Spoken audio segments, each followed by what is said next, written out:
Hello, everyone, and welcome to Music and Language Skills, Speech Impediments and Language Disabilities. In this PowerPoint presentation, we're going to discuss how music therapy can and may have already played a significant role in the development of individuals that have speech impediments and/or learning disabilities.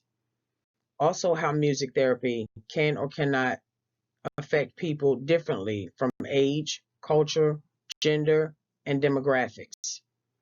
The primary focus will be directed towards students, parents, schools, teachers, and medical staff. The next three slides will speak to different vantage points of view, all from Dr. Daniel J. Levitin, simply because he is able to look at this topic objectively. Dr. Levitin is an author, musician, sound engineer, record producer, and a neuroscientist.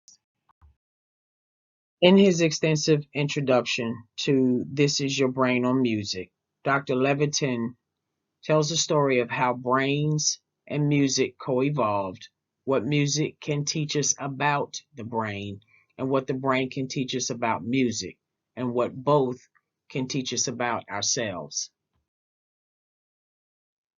A child who struggles with their speech may also be wrestling with other problems. Music therapists have identified that music contributes to socialization and aids in the relaxation of the child. It also helps the child to release anxiety, which allows the child to open up and be receptive to the speech therapy. Because the girls had trouble with particular sounds, as seen here, particular songs were introduced to aid with the specific sounds that the girls struggled with. It was discovered that sounds that could not be made with words were very easy for the girls to say when they were put into a song.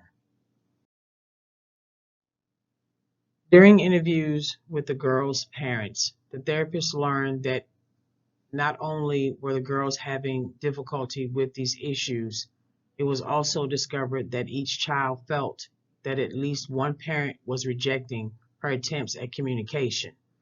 So this shows that not all speech disabilities are physical. They can also be mental. Musician enhancement is not just restricted to pitch features.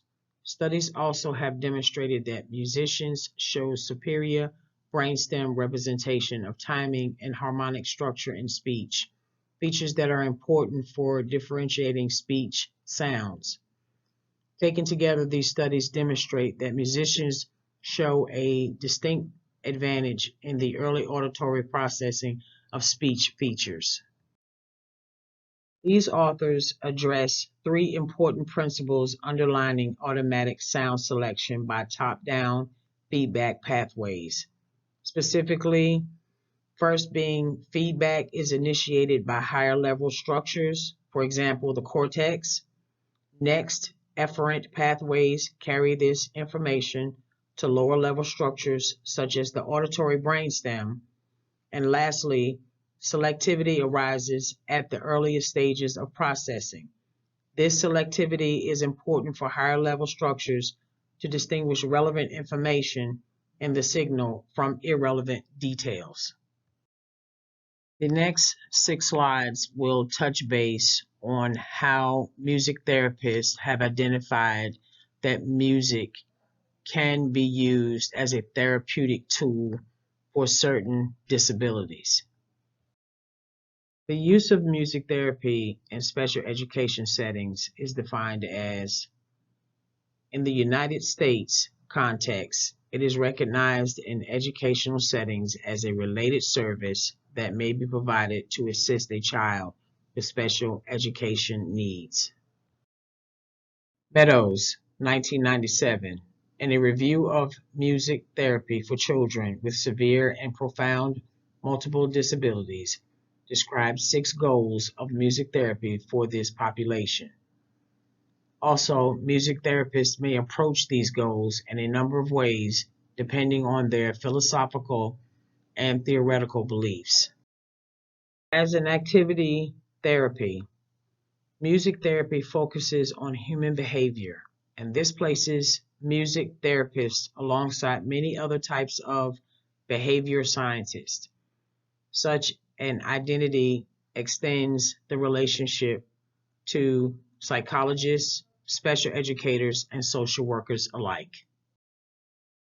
This view expresses that most of man's problems has fell within six categories of skills which everyone develops in order to adapt to the world: gross motor, sensory motor, perceptual motor, language, conceptual cognitive, and social skills cover practically every area necessary for development of coping skills.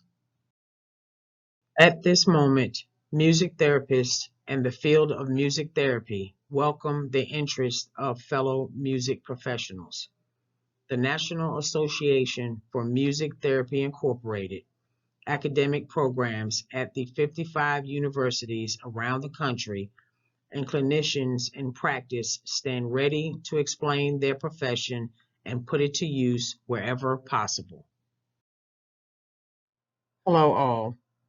This is a call to action.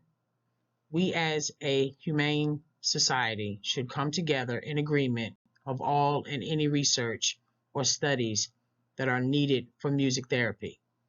This is the wave of the future. Ask yourself, if it were my loved one, what would I do? What would I be willing to give? And for how long? Thank you.